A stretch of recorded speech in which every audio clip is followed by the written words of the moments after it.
సొంత రాష్ట్రంలో కానీ పక్క రాష్ట్రంలో కానీ నీటి వివాదాలకు సంబంధించి పదే పదే చర్చలు జరుగుతున్నాయి.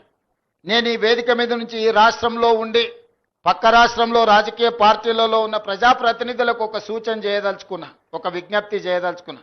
మీకు పంచాయతీలు కావాలన్నా నీళ్లు కావాలన్నా అని ఎవరైనా నన్ను అడిగితే తెలంగాణ రాష్ట్రానికి నీళ్లు కావాలని నేను కోరుకుంటా.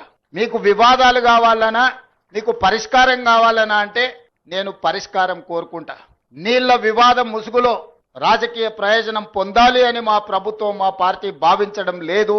రెండు రాష్ట్రాల మధ్యలో ఉండే సమస్యల్ని శాశ్వతంగా పరిష్కరించాలి అని తెలంగాణ ప్రత్యేక రాష్ట్రాన్ని శ్రీమతి సోనియా గాంధీ గారు కాంగ్రెస్ పార్టీ ఇచ్చింది. కాబట్టి నీళ్ల విషయంలో వివాదాలు, నీళ్ల విషయంలో రాజకీయ లబ్ధి కోసం ఆలోచన చేయొద్దు.